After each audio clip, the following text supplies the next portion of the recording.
Welcome to Fan for Racing Radio. Fan for Racing Sharon, and joining me today is Jay Huseman. Welcome to the show, Jay. Thank you, Sharon. Getting up to speed here. The Cup Series race is the one I hadn't really gotten a whole lot into, having come back on vacation. But I know I missed a good race. I'll have to catch back up with it on the Prime replay. Well, that's exactly why we are here, is for that Pocono review for the NASCAR Cup Series. And yes, make sure you watch that replay. Well, this was an exciting race, I must say. And last race for Prime Video, they always did such a great job of keying you in on what you needed to know about what was happening in those races. And every race had an exciting finish.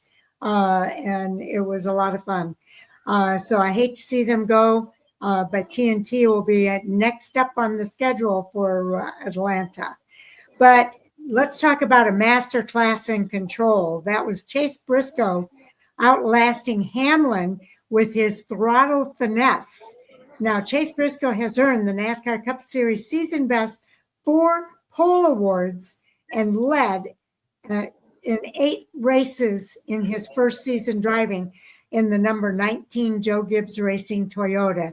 And finally, on Sunday afternoon, that hard work translated into his first trophy, edging his JGR teammate Denny Hamlin in the Great American Getaway 400, presented by visitpennsylvania.com at Pocono Raceway.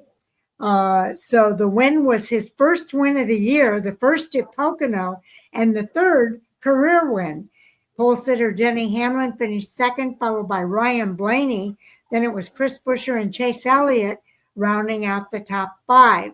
The next 5 drivers were John Hunter Nemechek, Kyle Larson, Ryan Preece, Brad Keselowski, who rebounded from that pit road situation, and we'll talk about that, and Austin Cindric rounding out the top 10. Kyle Larson, by the way, raced from the back to the front as well. The start of the race was delayed by just over 2 hours because of rain. Briscoe led 72 laps, the most of any driver. However, he was short on fuel at the beginning of the final restart, but was able to save enough to make it to the finish without an issue. They showed the replay on the broadcast, and they compared the fueler for Briscoe's car compared to another car that pitted at the same time. Oh, cool. And you can see that Briscoe's car took off early while the guy still had the can in there and barely got it out in time for him to leave the pit. So that's why they were afraid that he was short, and they were saying 6 laps short. They were asking him that he had to save enough fuel for 6 laps. And what Prime did so well on their broadcast is they show you how many miles per gallon they're getting. And Briscoe was getting fantastic, way better, sometimes a whole mile per gallon more than the other drivers in what he was doing in finessing that throttle to save on gas. So it was pretty exciting to watch. The fastest lap bonus was actually earned by Denny Hamlin. I'll give you more details on that in just a few. Stage 1 was also won by Denny Hamlin. Stage 2 was won by Chase Briscoe, and there were 11 lead changes among 9 drivers, 7 cautions for 31 yellow flag laps, and the average speed of the race was 130.199 miles per hour. Now, as it relates to that fastest lap bonus for Denny Hamlin, that was on lap 122 at 52.592 miles per hour. The race length was actually 3 hours, 4 minutes, and 20 seconds.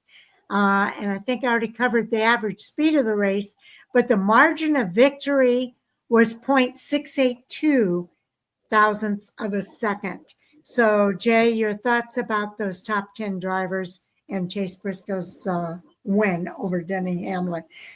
He said something about he was a little bit nervous knowing that he had the best at Pocono on his heels. Well, and you got to start there. You're right. Again, odds-on favorite all the way across the board on anybody you talk to, unless they absolutely didn't know nothing or are picking their favorite driver. So yeah, to be able to beat Denny Hamlin. Denny Hamlin came in there as a rookie and won the first 2 races there as a rookie. So that's impressive. Even more impressive than for Chase Briscoe to be able to beat him.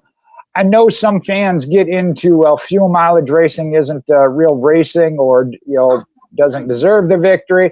I'll tell you what, I think it was Saturday's Xfinity Series race. Might have been in the truck race, but Joey Logano was up in the MRN radio booth, so was co-hosting with Todd Gordon. And they talked some about that because Joey Logano is one of the best. And that is a talent in and of itself. So, Yes. again, and it's saving, would you say, 6 laps at Pocono? That's huge, again, being such a big track. To be able to do that and work that throttle. And we've seen Denny Hamlin is no slouch at that either. We've seen that in the past, working both or saving both the fuel and tires. So and again, let me just mention, Jay, one of the other concerns is that some of the drivers were tearing up their rotors, their brake rotors at Pocono because they're on their brakes so much. And so that was a concern as well. So yeah, it makes it especially impressive. Not just, you're right, not just the wheels or the tire itself, but as you mentioned, then the brakes of every part of it. So you've got to give credit to a driver, Chase Briscoe. And the more I thought about it, you mentioned this being his first win with Joe Gibbs Racing. It's not always a matter of plug in one driver, even take the best driver with the best team, if you want to call Joe Gibbs Racing the best. There's still that chemistry, and they've come close. They've been solid throughout the year, but hadn't gotten that victory. So to see that finally come together, and I know there were a lot of comparisons, especially when it came to Pocono. Well, Martin Truex did really good in that car here. Now you're being compared to a driver like Martin Truex. Yes. So there was a lot of high. Yeah, there you go. Good word. High pressure and expectations, but it does still take time. It's not just that plug this in, plug that in. You're going to be unbeatable. So good to see for Chase Briscoe. You mentioned being above Denny Hamlin. You mentioned Ryan Blaney, one of those that had to work from the back to the front on more than one occasion, from what you said. So again, very impressive. You got to have a strong car to do that at Pocono. With 4th place on back, what I see here, I know what you mentioned, Brad Keselowski possibly having a shot at winning, shooting himself in the foot. Put on the owner's hat, and you got to look at it from that perspective. All 3 Roush Fenway Keselowski teams in the top 10 yet again. Chris Buescher in 4th, Ryan Preece in 8th, and Brad himself in 9th. So take that away as a positive. You had a shot at winning. Take that as a positive. You didn't get it, but the other one that needs to take that is Legacy Motor Club. John Hunter Nemechek in 6th, started 4th, able to maintain that. We've seen that of them either have a good finish at the end of come on a little too late in the race, but may get a top 10. Here, starting 4th, be able to maintain it, finish 6th. I think that is huge for Legacy Motor Club. And in then between his teammate too, though. His teammate Eric Jones was 13th place finish. There you go, just outside. I knew he was just outside the top 10. They didn't quite both get in the top 10 and started 11th. So I think we're seeing that team, Legacy Motor Club, really starting to put their pieces together with Toyota as the manufacturer. I love to see that because that just means tougher, harder competition on the track. Now, Chase Elliott, another one we expected good things. I didn't hear what happened with qualifying, but started 18th. Got up there where we knew he should be when it comes to Pocono with the 5th place finish. Kyle Larson, pretty not his usual flash. Hendrick Motorsports looks like had a struggle with qualifying as Kyle Larson also started 24th. I think he started far back in the field, yeah. Yeah, a little unusual there for them for qualifying. But so again, I love to see the competition. You mentioned Pocono being the tricky triangle. We only go there once a year now. You got to know how to set your car up of where you want to be the best at and capitalize on it because every corner of the 3 is different. So to be able to work through that is a trick in itself. Well, talking about Hendrick Motorsports, and I was looking at Alex Bowman, again, 25th starting spot, but came back to finish 11th. He's one of those that's right in that bubble area, top 10 of falling off, possibly in points issues, getting back on track to what we know HMS can do.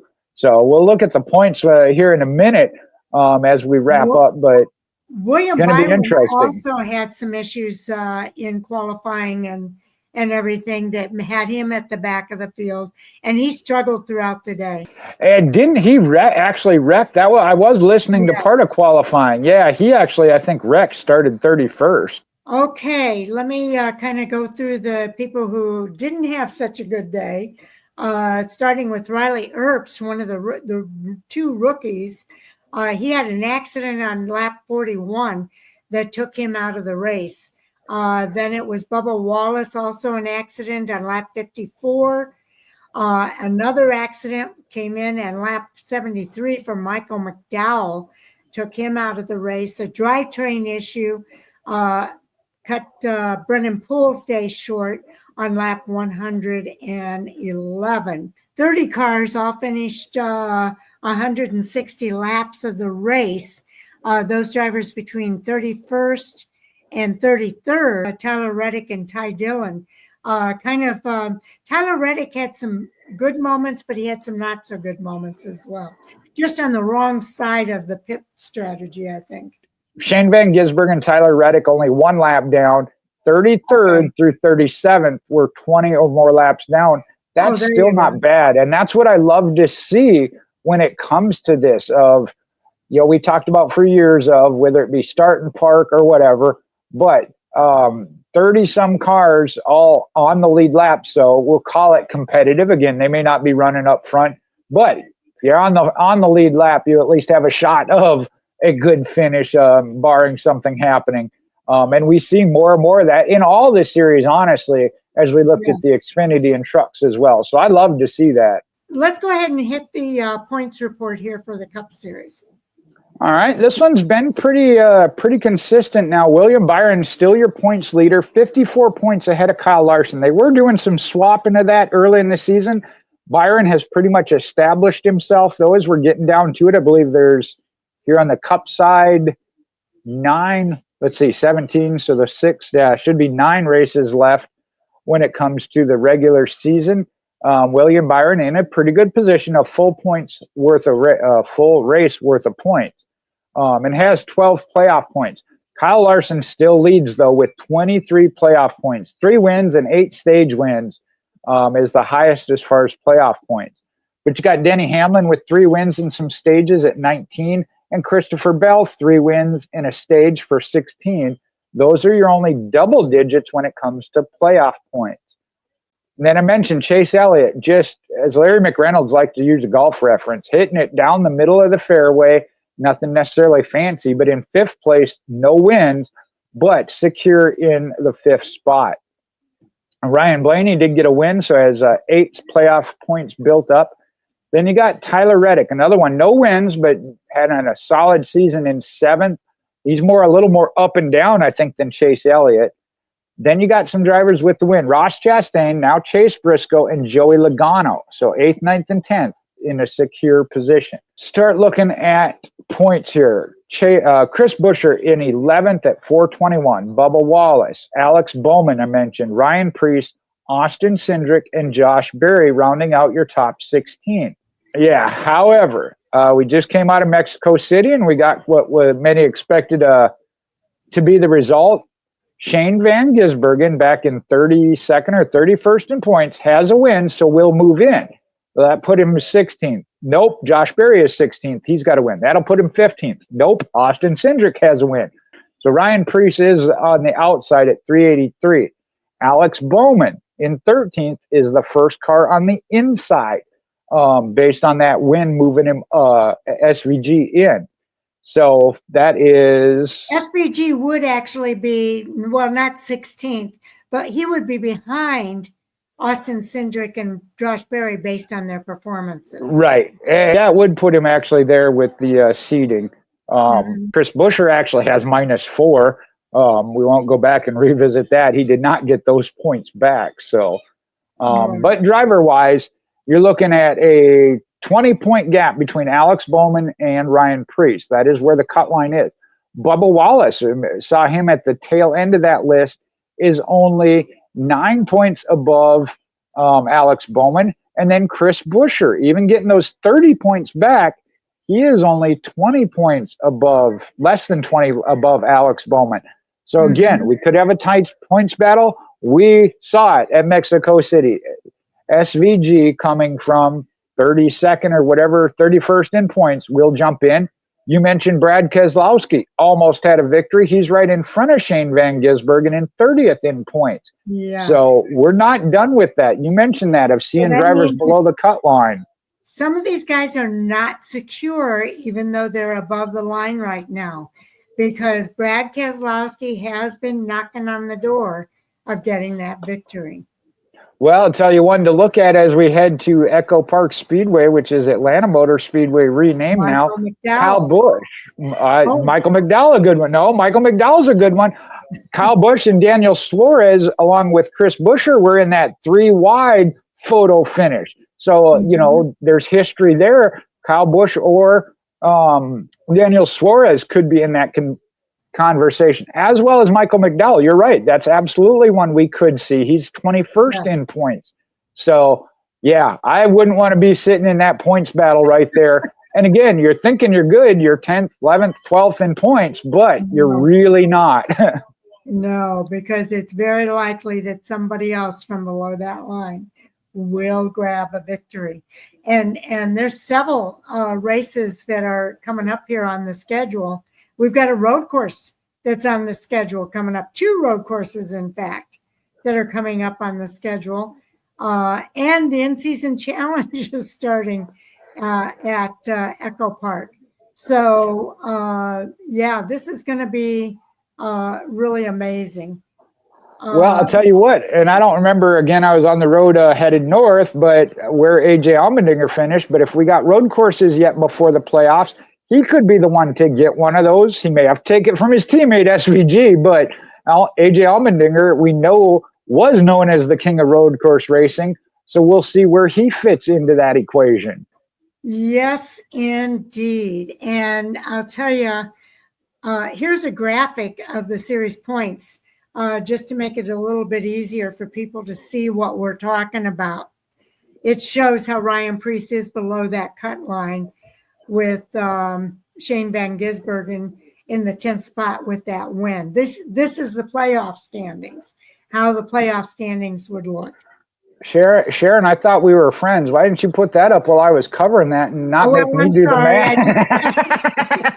I just realized that I had that, and I thought, that's a great graphic to have there. Let me tell you. yeah, I did pick that up, so it kind of gives you a better idea of just how close this is, and there again. Go ahead. And just how Alex Bowman in that 16th spot is not necessarily secure. And even going up, what is it, Chris Buescher there of just above half a race points wise. Now, I know, again, you're not looking at necessarily making up the full 60, but that is a possibility. If you were to win and max out points, you could get 60, actually now 61 with the Xfinity Fast Lap Award. And if somebody were to finish last, that'd be the 1 point. You could gain 60. But look at the drivers you also have to contend with. It's not just about one driver.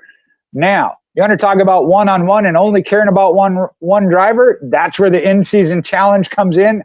I haven't been able to be a part of that discussion for 2 weeks. It's set. I'll look at that tonight and be ready to go come Hot Topics, because I am excited about that. I knew you had a graphic for that one. Yeah, this is hard to see, so I'm going to put a different graphic up. All right. Because you really can't see it. But I do have another graphic that'll be much easier for us to read here. Here's some of the matchups, if you will. You've got the number 1 seed against the number 32 seed, which is Denny Hamlin versus Ty Dillon. You've got Kyle Busch against Brad Keselowski, 16th versus 17th. Ooh, at Atlanta, man, yes. At Atlanta. Wow. See, that's awesome. I love this. Number 9 seed against number 24 seed, Bubba Wallace and Daniel Suarez. Another good matchup. Number 8 seed against number 25 seed, Alex Bowman versus Joey Logano.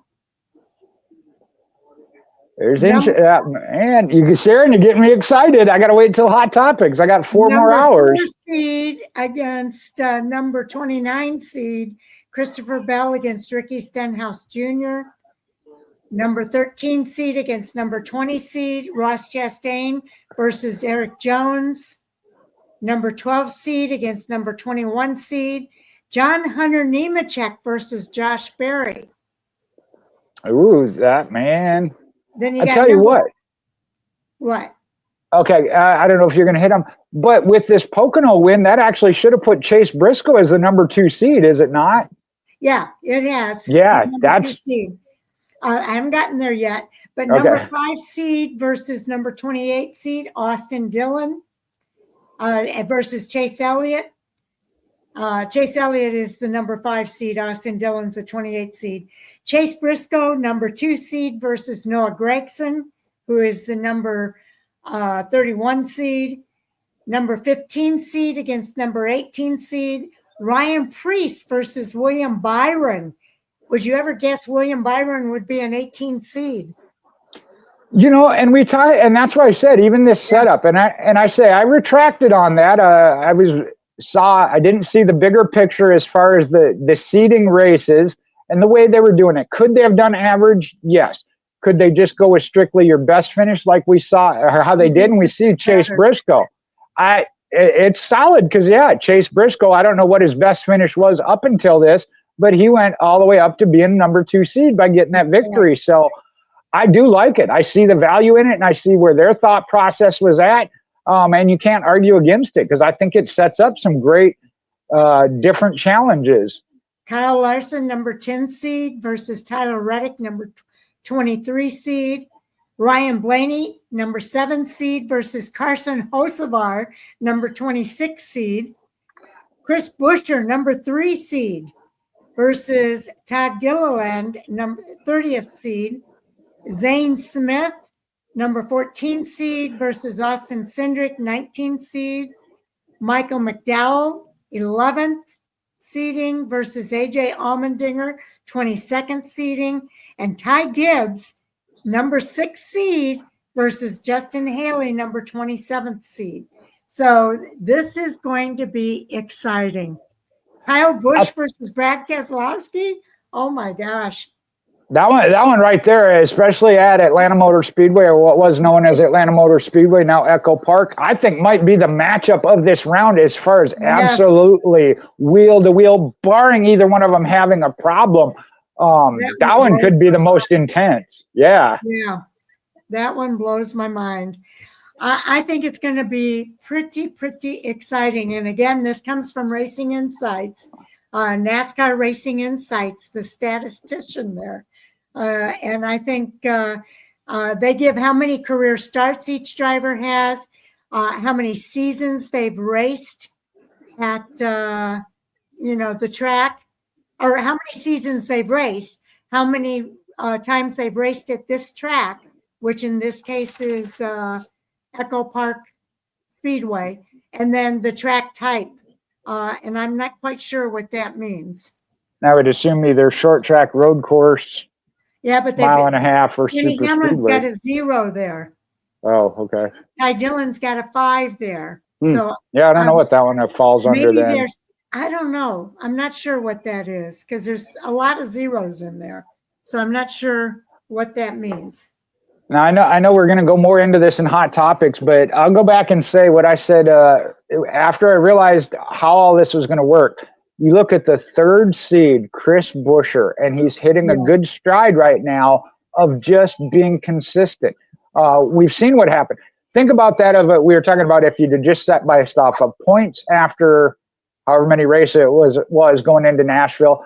William Byron, Kyle Larson, your top 2 because they're top 2 in points. That means they're the best of the best, right? Mm-hmm. What are they seeded? 10th and 18th from that because they had a couple of rough races. Yeah. Chris Buescher, Chase Elliott, another one. He's in 5th in points because he's just been straight across the board. Like I said, hitting it straight down the fairway. So I think those are the drivers we're going to see make some noise in this in-season challenge. I can't wait for this race to start. I got to wait till Sunday. Right? Yeah. It's going to be exciting. So I'm really sad that this one doesn't show up better if I Well, enlarge. and like you It said, that says one that with you it can being, enlarge it, yeah, but I don't know. being a black background is tough as well. But Check it out because there is a competition at hand. Fans can win a $1 million prize by filling out their own bracket, and whoever gets the closest has a chance at winning that $1 million, just like the drivers. and that's what I said. And I knew at some point you'd be able to get your brackets. I'm sure now, especially that you can print them off. And I know NASCAR has their own. I guarantee you, each and every betting site has them available. So it's fun. I do think that it definitely adds some interest. I will say this: NASCAR looks at any way to draw new fans in, get them hooked. Call it a gimmick, whatever you will. But if these gamblers are looking at the in-season challenge, these 5 races, well, guess what? They might come out of it as a race fan. And I think it's huge for TNT, as mentioned, of it's over their 5-race stretch. They're the only 5 races they're covering for the year. I see it working across the board. The only drawback I see is, again, if it comes down to it, we'll just say 2 drivers that maybe don't even have a shot at winning the race at Indianapolis, but are battling each other for $1 million, running 10th, 12th, whatever. Hopefully they don't get that in their mind and be like, hey, this is for $1 million. I'm going to wipe out somebody in 12th place for a 12th place finish. I can't wait for us to talk about this on the other side of the race. It's going to be fun. So do watch for more coming soon from Fanfare Racing Radio. We've got all of our reviews completed now. Also tonight, Sal and I are sitting down with Trevor Huddleston, and we have an interview with him coming up. That'll probably come out sometime tomorrow morning.